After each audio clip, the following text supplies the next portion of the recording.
Hello, my name is Mark Ellis. I'm the author of the sixth book, Frank Merlin WW2 London detective series.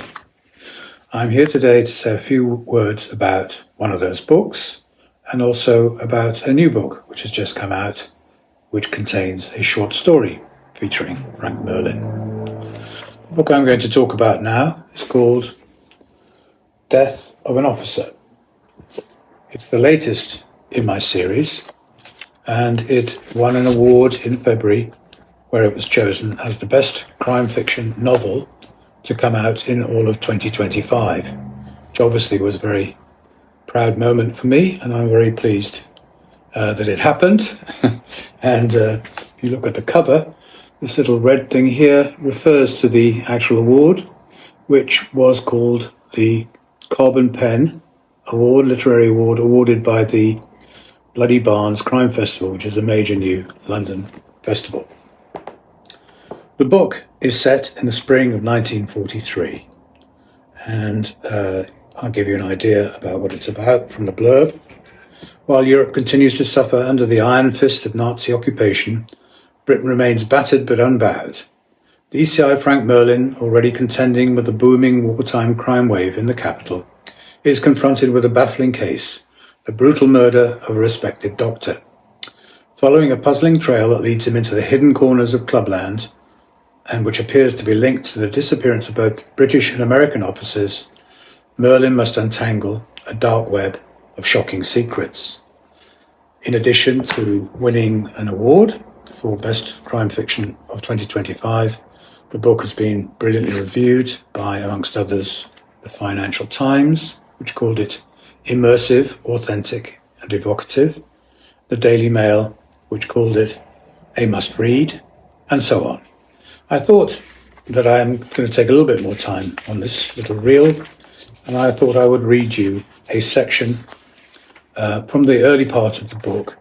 And the first murder that takes place, there are more than one, is of an Indian doctor. And this is the description of how Merlin and his people arrive at the flat where the death has taken place and view the body. So I'm reading from this now. The victim's bedroom was at the end of the corridor. The room was dominated by a large curtained four-poster bed. The curtains were closed. The room showed clear signs of disruption. 2 chairs had been overturned by the window, and a vase lay broken on the floor nearby. The furnishings and ornaments had a decidedly more English look than those in the living room. One exception to this was the small statue of an elephant-like creature on a table on the near side of the bed. Somewhere or other, Merlin had learned that the elephant-headed god of the Hindu religion was called Ganesh. A thick white rope hung from the top canopy of the bed. Jay pulled it, Jay being the inspector who is on the scene when Merlin arrives. Jay pulled it, and the curtains opened to reveal the victim. He was lying on his back in blood-soaked green silk pajamas, with 2 large gashes disfiguring his face, one across his forehead and the other along his jaw. Nasty.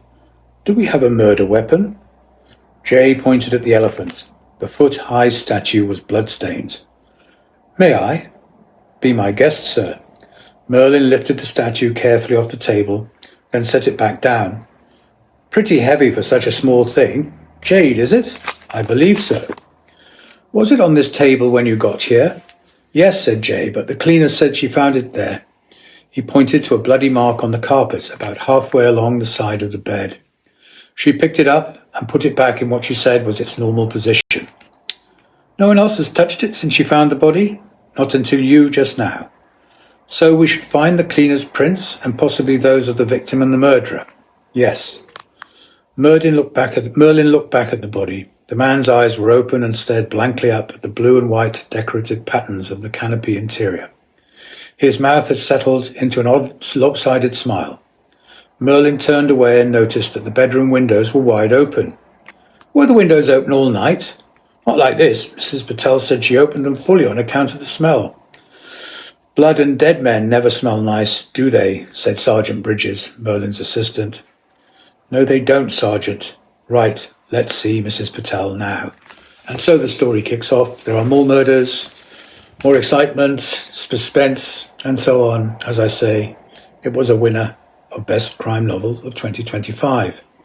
I'm just going to say another word about another book which has just come out, which is this one, which is called Watching the Detectives.